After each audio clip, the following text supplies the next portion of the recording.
Hello दोस्तों, स्वागत है आप सभी का धीराज क्लासेस के यूट्यूब चैनल पर। और गाइज, अभी जो आपका टॉपिक चल रहा है वो है आपका फंडामेंटल राइट्स। ये आपका सेकंड पार्ट है इस टॉपिक के ऊपर।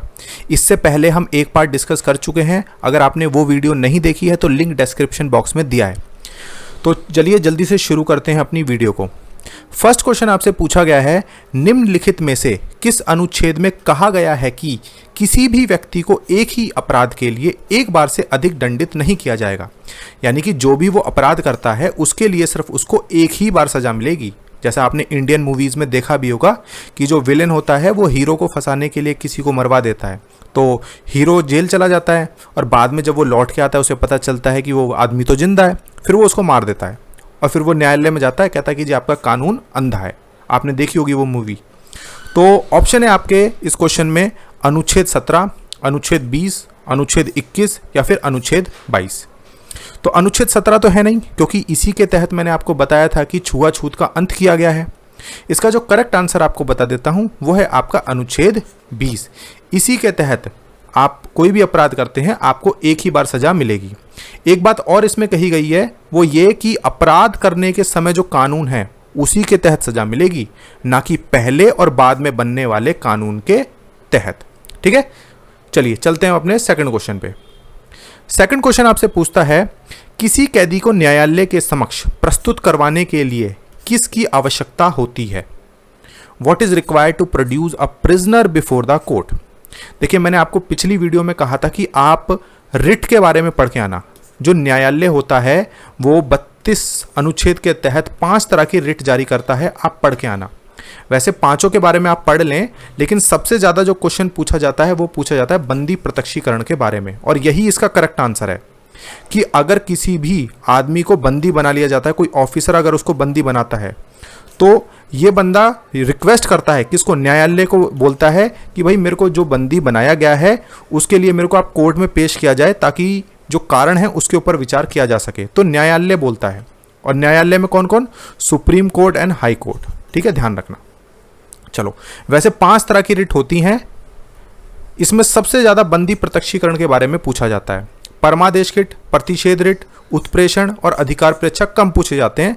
आप इन चारों के बारे में पढ़ लेना, और अगर आपको लगता है कि आपको समझ नहीं आएगा तो आप मुझे कमेंट बॉक्स में बता देना, मैं इसके ऊपर एक वीडियो बना दूंगा। ठीक है, चलो चलते हैं अपने नेक्स्ट क्वेश्चन पे। थर्ड क्वेश्चन आपसे पूछता है, संविधान के अंतर्गत बंदी प्रत्यक्षीकरण समादेश जारी करने का अधिकार किसमें निहित है? यानी कौन जारी कर सकता है बंदी प्रत्यक्षीकरण के तहत आदेश? केवल उच्च न्यायालय, केवल उच्चतम न्यायालय, उच्च और उच्चतम न्यायालय दोनों, या फिर सभी न्यायालय? देखो, मैंने अभी आपको इसका आंसर पिछले में जब हमने डिस्कस किया था मैंने आपको बताया था कि उच्च न्यायालय और उच्चतम न्यायालय बोथ सुप्रीम कोर्ट और हाई कोर्ट दोनों ही जारी कर सकते हैं। और कई बार ये क्वेश्चन को चेंज भी कर देता है। क्वेश्चन में आपको पूछ लेगा कि मौलिक अधिकार लागू करने का अधिकार किसको है? तो किसको है? उच्च न्यायालय और उच्चतम न्यायालय, सुप्रीम कोर्ट और हाई कोर्ट दोनों को है। तो क्वेश्चन को ये जरा बहुत चेंज करते हैं और घूम फिर के क्वेश्चन वही आते हैं। गाइज, इस वीडियो में मैं जो भी क्वेश्चन लेता हूँ ये वेरी वेरी इंपॉर्टेंट क्वेश्चन है। और हाँ, एक बात और, ये मेरा व्हाट्सअप नंबर है, तो कोई भी हेल्प अगर आपको चाहिए या लेटेस्ट इन्फॉर्मेशन चाहिए, आप सिंपल सा एक काम करें, इस नंबर पर अपना नाम मुझे मैसेज कर दें, हम आपको अपने ब्रॉडकास्ट चैनल से जोड़ देंगे। चलिए, फोर्थ क्वेश्चन आपसे पूछता है, भारतीय संविधान में मूल अधिकारों को डैश से लिया गया है। Fundamental rights in the Indian constitution have been taken from dash. Option है आपके रूसी संविधान, अमेरिकी संविधान, ब्रिटिश या फिर 1935 का अधिनियम। देखो, रूसी संविधान से हमने लिए हैं मौलिक कर्तव्य, याद रखना। ठीक है, अमेरिकी संविधान से हमने क्या लिए हैं? यही है आपका करेक्ट आंसर, मौलिक अधिकार।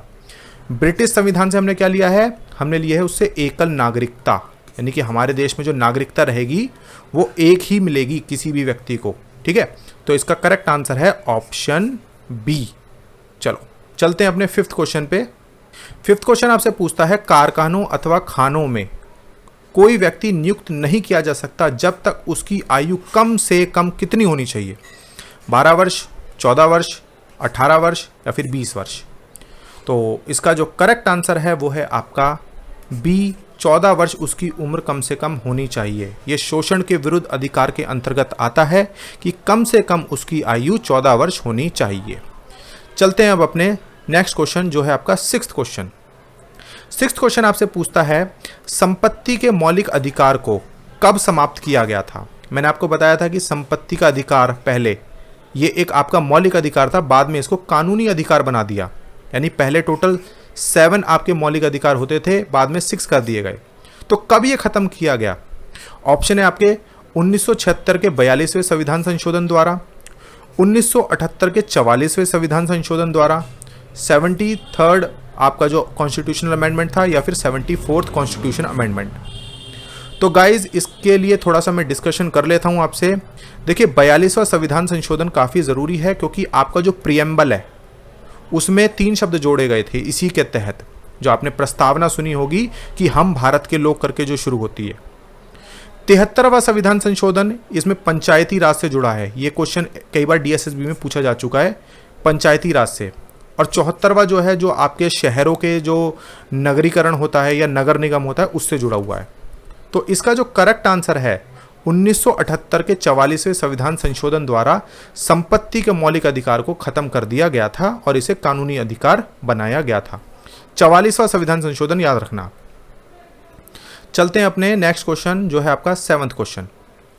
7th में आपसे पूछता है प्रेस की स्वतंत्रता किस अधिकार में निहित है।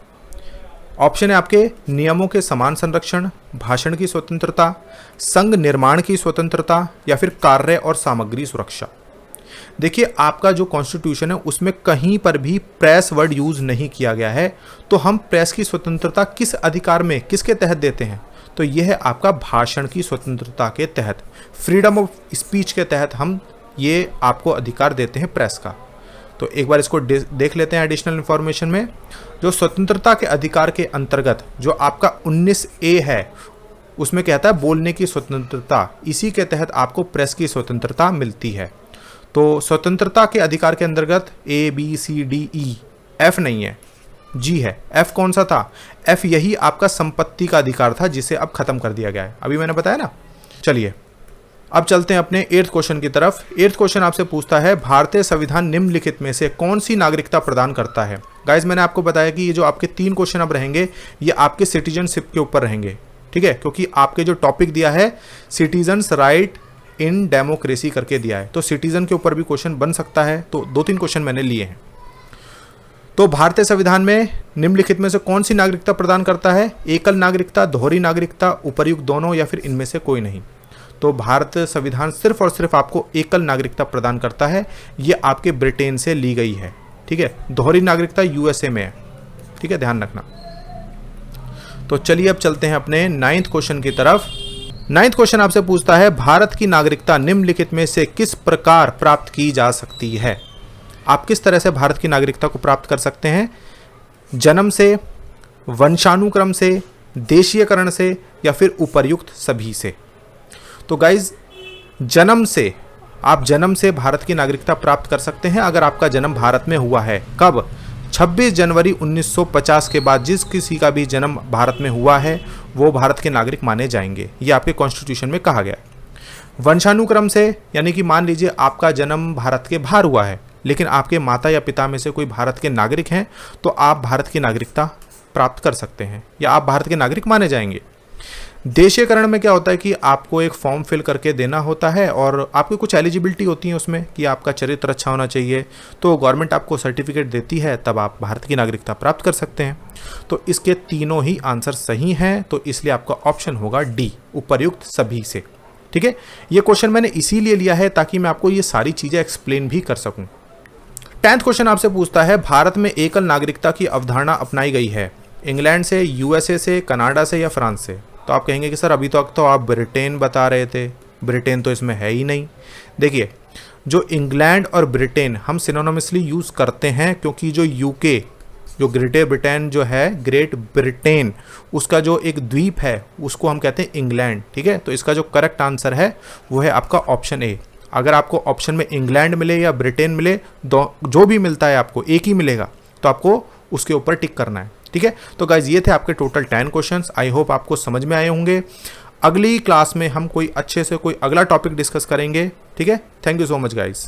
वीडियो अच्छा लगे तो प्लीज़ लाइक ज़रूर कर देना।